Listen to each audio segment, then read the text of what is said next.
Welcome back to the Larry Lakers. Lakers 105, Phoenix 100. The fourth quarter. Was it fantastic? Is it? Long live LeBron v KD, but don't forget about AD. Is good wood. AD returns, but Reaves, Rui, they go missing. Is 84-87 a time freeze? It was on for the longest amount of time. The score 84-87. Are they magic mystical numbers?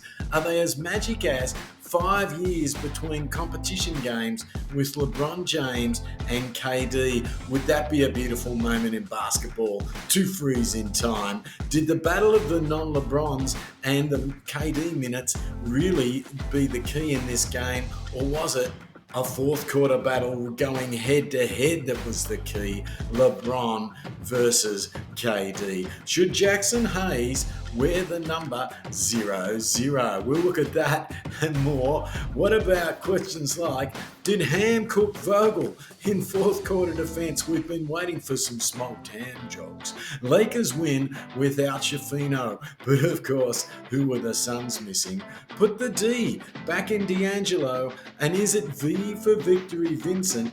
Winning without scoring, is that a trick he's bought from the Miami Heat? LeBron, I can play point, but do you get my point? But can he also play fourth quarters all season this year? Those questions and more from our listeners on the Larry Lakers Dribbling Chit Chat. Radio, look out. This one, fourth quarter, fantastic. But like the learner in Emmanuel Carr, was it a bit like that, says Manuel from Minnesota? Well, Manuel, this is a great question because the Lakers were minus 12 at the start of the quarter and 28-11. They went on a run, a 28-11 run. That was fantastic. And it was the game changer. They brought LeBron on. It looked just like the manual that you're talking about. Fits and starts, couldn't find the gear, crunching the gears, and then it wasn't looking pretty, and it doesn't look pretty when a car does that, just like the learner driver. But then they found the best gear was probably getting back into first and second gear and putting the hard mechanics together, and it was those old Pistons of LeBron James, VKD down the line. But what about, don't forget about AD? All this news, all the coverage has been KD versus LeBron, KD versus LeBron. Now we go into it. AD had a good game, and he's unlucky not to get quite as many mentions. AD, 39 minutes, 10 of 17 from field goals, 1 of 2 from 3. We wouldn't mind a few more of those, but a nice percentage. 9 of 10 from free throws. The seasons we've won, AD's been solid on the free throws. Just those 3 offensive rebounds, but 9 defensive rebounds for 12 rebounds. So AD, 39 minutes, he's got 30 points, and he doesn't get as many mentions as the LeBron KD showdown. He's +7 in the positive. He got 3 blocks. He got 3 steals, 2 assists. How handy are those to just the 2 turnovers? AD, he had a bounce-back game. A lot of the focus is naturally LeBron and KD going head-to-head for the first time in 5 years, plus the heroics of LeBron through that fourth quarter. But AD, the bounce-back game that everybody had been asking for. Manuel at Minnesota asking, did the game go a bit like a learner in Emmanuel Carr? Great question there. What about long live LeBron and KD, but don't forget AD? That was Tedo at Sacramento, and it's a good point. AD, the bounce-back game. Here's our next question. Goodwood, the slider at Press Corp.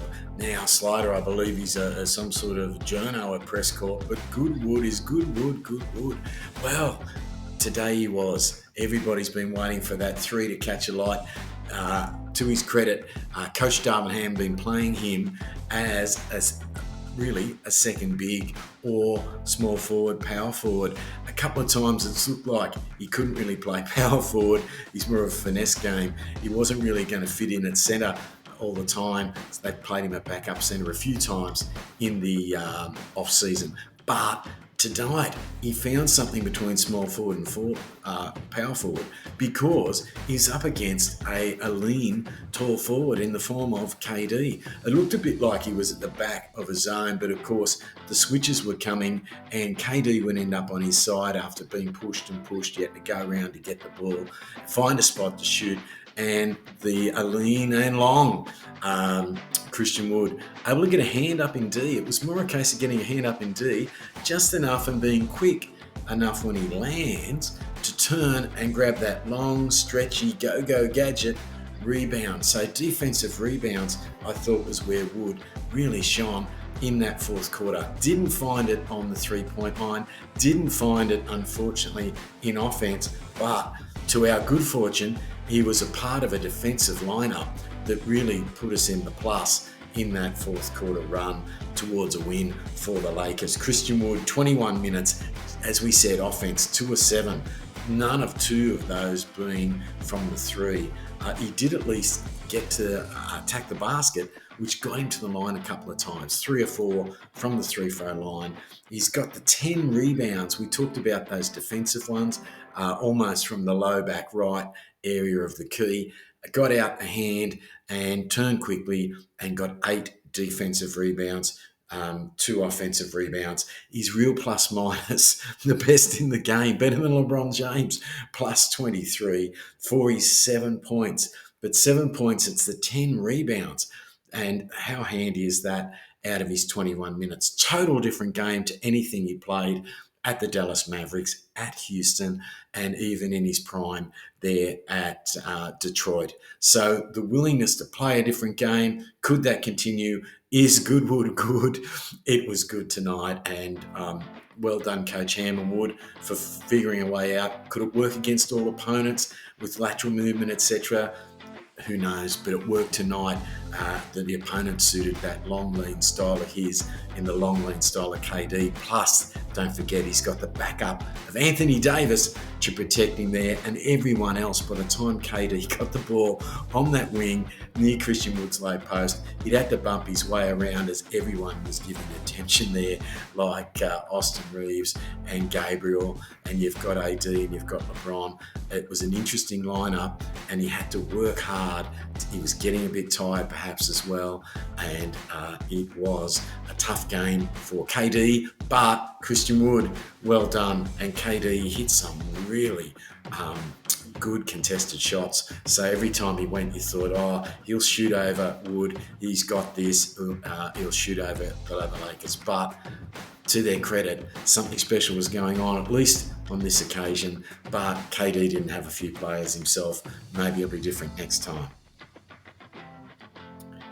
On that question, they raised the question of where are Reaves, Rui and Prince, did they go missing? I think that's a bit harsh. I'm not sure that's fair on Reaves. He has had a slightly rougher start to his sensational finish to the season. Let's have a look at Reaves.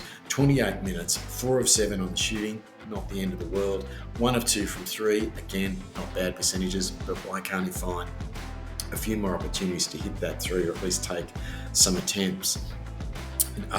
2 rebounds there, 1 offensive, he always sneaks in, surprises people for a little offensive rebound. Just the 1 assist though. So if he's running the offense, no wonder LeBron's saying, I can play point if Reaves is getting in 28 minutes 1 assist. 1 steal, he's always good defensively to surprise people. Just the 1 turnover, very safe with the ball. 5 personal fouls, he found himself being run into a bit. I thought a couple of times he might have had a charge. What do you got to do to get a charge on KD? Looks like you've got to do more than Austin Reaves did. Minus 11 and just the 10 points. But I don't think it was such a disaster. He just hasn't found quite the click that he had going in the off-season, the postseason late last year, and the FIBA World Cup games where Coach Kerr was playing him and he looked like a star there. So Austin Reaves, I don't think it's a disaster. Fans are on top of him. The media's on top of him. I think he's there or thereabouts, but the ones to worry about might be Rui. Rui finished the season sensationally last year in the Western Conference Finals and got a pay rise. But Rui hasn't been able to find that form since. He might have been a little unlucky not to get a bit of an experiment again, but the game was so tight, I don't think coach could quite bring him back on. He just got the 12 minutes and he might have deserved a better look because 2 or 3 from field goals, 1 of 2 from threes. They aren't bad percentages, 2 or 2 from the free throw, so 100%, gee, the Lakers could use that. But how about this? On the boards, nothing a donut in defensive boards for Rui, a 0 in offensive and 0 assists, not that he's an assist machine. 1 steal, 1 block, that's handy. He's a good size, Rui. We need more of that, but we need a few more boards as well, please. Minus 13 in his real plus, 7 points there for Rui Hachimura. So Taylor 2 cities, 2 bigs, Rui with the 7, Wood with the 7. Rui minus 13 in his time on there, but Wood's 7. One of his lowest scoring games compared to recent years has ironically been one of Christian Wood's best games. So great questions there from a dude called Magic at Figueroa. Good to have some Los Angeles-based questions there. Magic at Figueroa and Slider at Press Corps. Now, is 84, 87 a frozen time? Is there a mystic combination, as well as would people like to freeze the time of LeBron and KD, who embraced after the first contest they've had in official competition in 5 years? That question there is a really good one. 84-87, what is special about it? It was frozen for 4 minutes in the fourth quarter of a highly contested game. How can that work? What's going on with 84-87? It's got to be something magic about the numbers. I want people to go in and do the Googles. I know for those watching in cricket, the Australian cricketers believe 87 is something of an unlucky or mystical number because it's 13 of scoring 100. And because of that unlucky number 13, they find 87 is a sort of a time where the number of players that have got out in cricket, a bit like getting out in baseball, on 87 through history is some sort of magical number. 84, maybe that's a magic number in Lakers history, and maybe 87. Go back and look at 1984 and 87. But something happened, and maybe it happened for Phoenix as well. But for some reason, they are frozen in time, 84-87, but fans would love to see frozen in time. This game could have gone longer between LeBron and KD. Thanks for the question. And I'm going to go back and rewatch the game and see exactly how long it was frozen on 84-87. Something bizarre. Okay, our next question comes from Mo from Memphis. Mo from Memphis. LeBron and KD embrace 5 after the first time in 5 years in official competition, Mo from Memphis says. Is that a case of game respecting game? Well, they both bought it. We forget a little bit about how well AD went in this game, but the focus, I think because of the minute restriction of that 29 minutes last game, that it was a soft restriction, allegedly, in the talk leading up. There's many media have questioned, why didn't you leave LeBron on? They got to within 4 of the great Denver Nuggets defending championships team, and then LeBron went off, and by the time he came back on, it was 12. So I can understand the criticism, but this time Coach Ham told him, LeBron, I've got all my timeouts left. Can you go the fourth quarter if we need to? The king, he said, you bet I can. I'll go the fourth quarter if we need to. And he did. And that's drawing the attention. AD, of course, had a great game. KD also getting a little bit tired, but it was like 2 orchestra conductors trying to conduct the audience. KD would take the ball instead of the point guard. They haven't got a lot of point guards, but the guards from Phoenix, and LeBron would like to take the ball back just before halfway and virtually conduct. So 2 great conductors, or 2 magicians, going against each other down the fourth quarter after, like Manuel said, like a manual that was clunky for the first 3 quarters. It looked like who could win the non-LeBron minutes and the non-KD minutes would be the key to winning this game, as each team would go on a run while they were off. But the beauty of that was it wasn't any of that at all. It came down to the fourth quarter, head-to-head. KD and LeBron, with a few notes such as Phoenix missing a couple of players there as well. Here's another great question.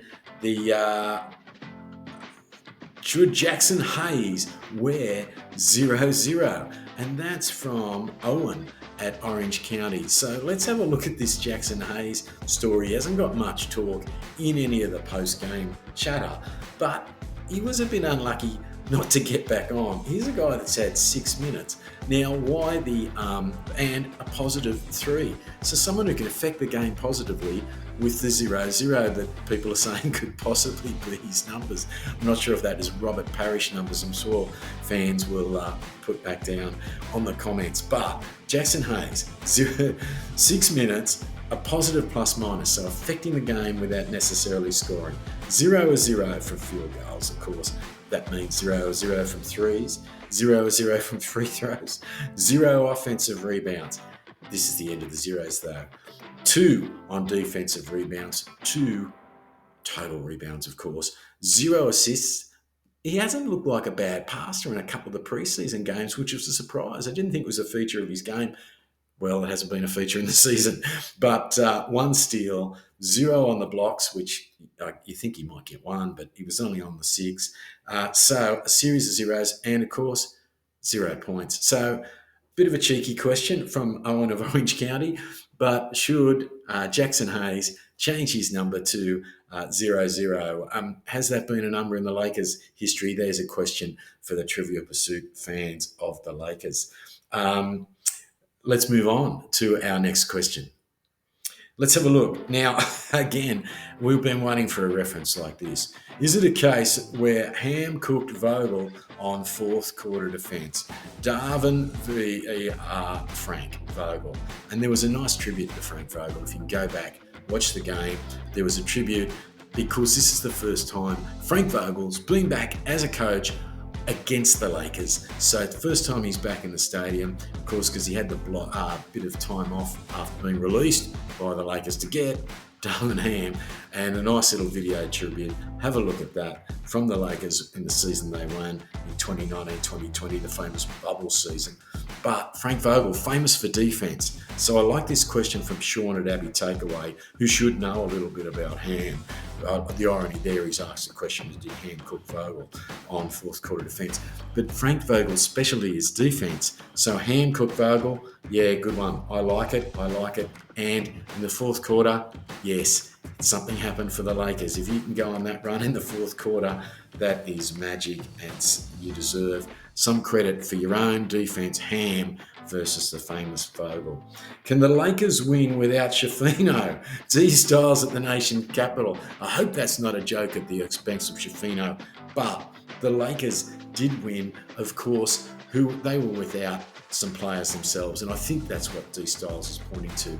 The Phoenix Suns were without Bradley Beal, of course, and Devin Booker. So without that talent, question mark on the win perhaps when they get into the rematch, but we needed the win. A win's a win, and it's against one of your key opponents in the Phoenix Sun. The West's going to be tough.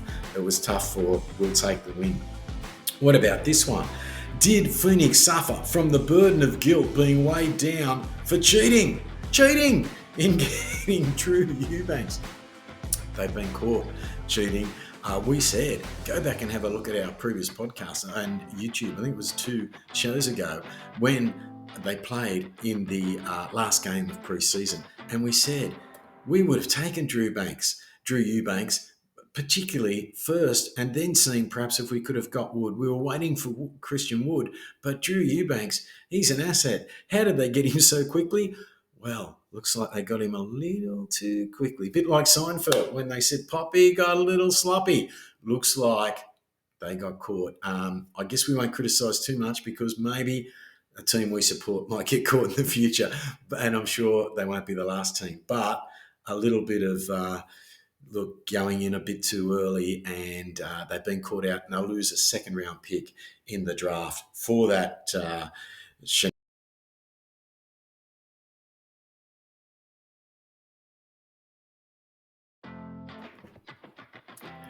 So let's talk about what's next for the Lakers. Well, coming up, they've got some good opponents. So we've just finished Phoenix at home, which was nice to get a home game. On Monday, the Lakers will play Sacramento. They've got Sacramento next at Sacramento, then back home to LA to play Orlando. Then another of the rivalries, the Clippers at LA. So the Sacramento, Orlando, the Clippers, and then the return game with Orlando. So that's coming up for the Lakers. Thank you for watching. Please like, subscribe, comment, share, and